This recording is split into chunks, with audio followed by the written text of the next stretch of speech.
Hi, today I will present my study, Attachment Stimuli Trigger Widespread Synchrony Across Multiple Brains. It was conducted with my colleagues and under the guidance of Professor Ruth Feldman.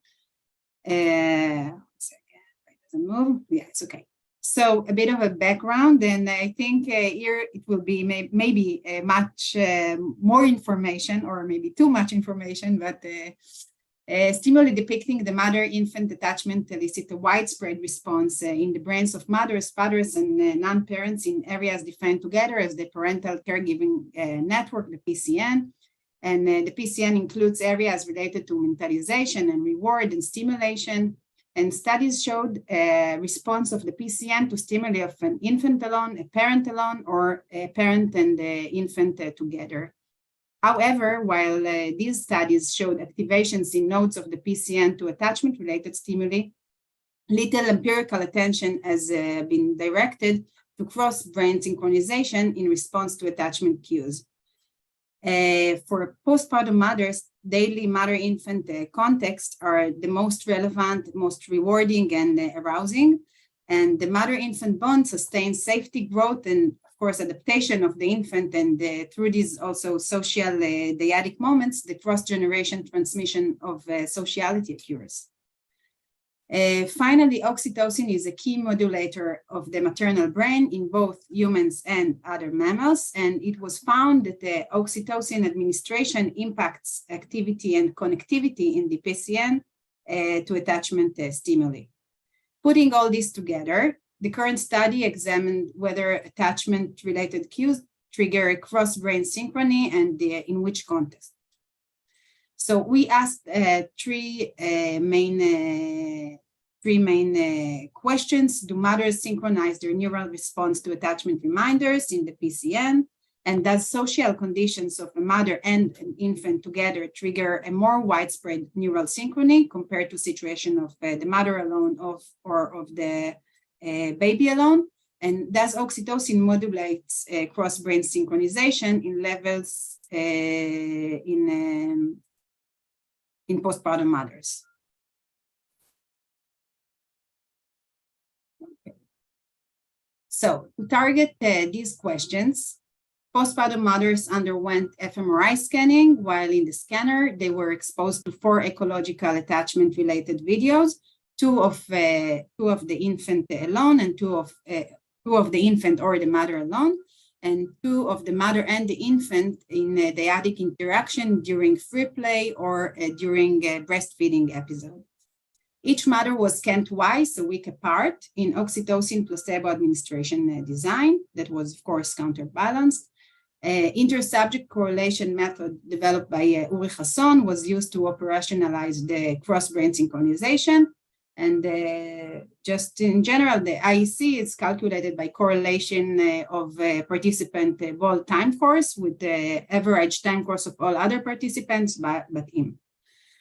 For data analysis, we used 2 approaches. The first was a theory-driven approach in which we explored 7 pre-registered ROIs within the parental caregiving network and the DMN. These areas were defined based on multiple imaging studies and were expected to yield significant ISC above threshold.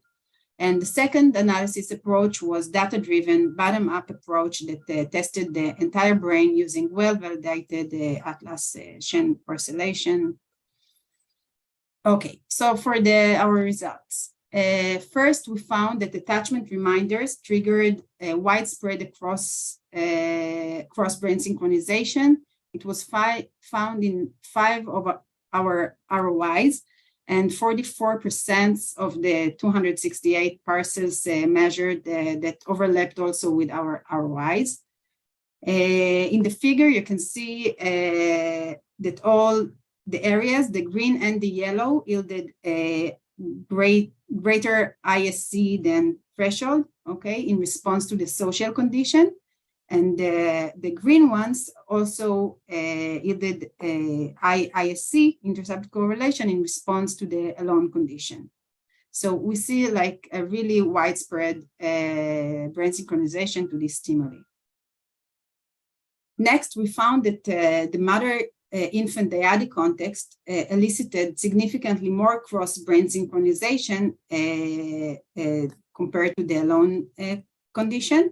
And this was found in 2 of our ROIs, in the insula and in the parahippocampal gyrus, and also in 27 parcels in the whole brain analysis. And within these 27 parcels, we see also PCN regions. Of course, all results are FDR corrected. Finally, we zoomed in to the mother-infant free play interaction and coded 3 nonverbal aspects of social behavior: affect, gaze, and vocalization. And from this, we created the measure of behavioral synchrony that was graded on a scale from 1 to 15. And moments of joint gaze, positive affect, and vocalization were of the highest level of behavioral synchrony. In the pre-registered ACC and also in the ACC parcel, in the data-driven approach, we found a correlation between behavioral synchronization and also the brain synchronization, with the highest level of brain synchronization occurring during the highest level of behavioral synchronization. And this demonstrates for the first time how behavioral synchrony enhances interpersonal neural concordance online. Okay, so summary. By integrating a top-down with a bottom-up data analytic approaches, we found that attachment-related stimuli do elicit widespread cross-brain synchrony among postpartum mothers, and that social context elicit greater cross-brain synchrony compared to the alone context. And in addition, we also found that the degree of cross-brain synchrony dynamically follows moment-by-moment variations in mother-infant behavioral synchrony. And last, from our results, we didn't find any significant effect of oxytocin administration on brain synchronization. And regarding future direction, so I think we can investigate ISC in response to attachment cues in postpartum depressed mothers, in fathers, and in non-parents, and as well as compare a mother-baby social stimuli to other social stimuli that are not attachment related. That's about it. Thank you. Thank you, Ortal. Thank you very much. There's so much in there. It's super jam-packed. That is a huge study.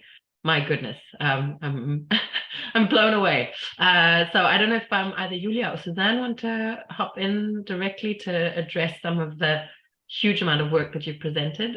Julia, only if it's safe for you. Go ahead if either of you have something to say. You need to unmute. Okay. Do you hear me now? So first, I'm so sorry for this on the road conditions. You know, it's such a mess here. Oh my God. So I apologize. That's the best I could do.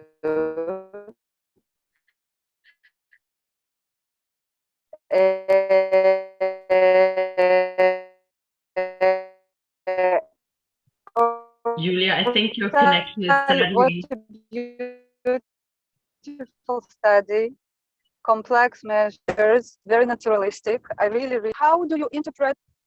Well, hello, connect. Hi, Julia. Yeah, the connection is quite poor. Do you want to try that last question very quickly? Otherwise, we might have to... You know what? Let me try to stop the video. Oh, it's much better. Much better. Okay, great. So yeah, too much sensory channels for the Zoom. So my question is, first, Ortal, I said that the study is beautiful and very complex and multiple super interesting measures. My question to you is, how do you interpret the interbrain synchrony? Because it's so different from mother to baby synchrony, right? This is not interpersonal synchrony. This is more like a measure of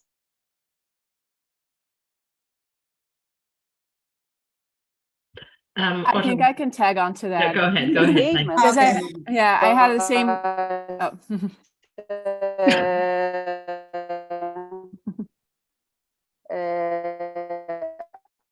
I wonder how. Julia, we have a really, you sound Julia, really interesting right now. It's very robotic, so I said, hop straight in. Go ahead. Yeah, but so I think I had the same question, and also because you use the term synchrony, there were moments where I was a little like slightly, I mean, confused is not the right question, but like it's so easy, especially in these mother-child interaction context, to think about synchrony in an online interactive context between babies and mothers. And so there was moments where I was like, wait, are the babies in the scan, or like a little bit like that? But so I think so that's one thing. So I don't know if sticking to like ISC is a idea, but like, how do you interpret it is Julia's question. I have the same question around what this concordance between brain patterns means for you. So I just want to make sure that I understand. The question is how do I interpret the correlation between the behavioral synchrony during like the mother-infant I think no, between the brains, I think is Julia's question. How do you interpret the similarities in neural patterns between the brains? Because it's such a different kind. It's a different way of thinking about synchrony than sometimes people are used to in these parental, like mother-child contexts, right? Yeah. So I think mother's brain, or maybe people's brain, tick together. Like when they see like this social stimuli, which is so profound and so basic and so evolution. I think it's importance. It's evolutionary importance, like because we know that the infants are born what we call half-baked, and they do most of their development in the first year within the relation with their mothers within the dyadic relation. So I think, I guess these moments it's supposed to be very, very strong to us. And I think, I think it was the first slide that I showed that you see Maria and you see Jesus, and you ask yourself, why did they chose this image, And I think that we are very, very sensitive to this kind of moments, because that's our opportunity to help our babies to participate in the social world and be social members, and then adjust better.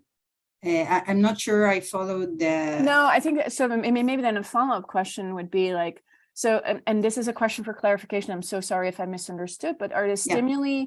Do they don't watch themselves, right? Like they see other so everybody sees the same thing. Yeah. So and you have mothers. What about non-mothers? What about women without children, or do they get the same, fathers or fathers? Or like maybe I'm not getting it. Yeah, fathers as well, like some other population, and if you might get the same finding. Yeah, so that's one of my thoughts about like future investigation. That's right. And I think, actually we're speaking of a woman in neuroscience. And, for me, as I was just a young mother when I've done this research, and I think it's such a strong experience for me. Like I have really good friends from this period of time, after in the postpartum period of time. And I think one of the things is that you really, it's something so strong in your life, and you can really connect to other people, and you start to think, and it's not only that you care about the same thing, but like you actually feel that you feel the same, So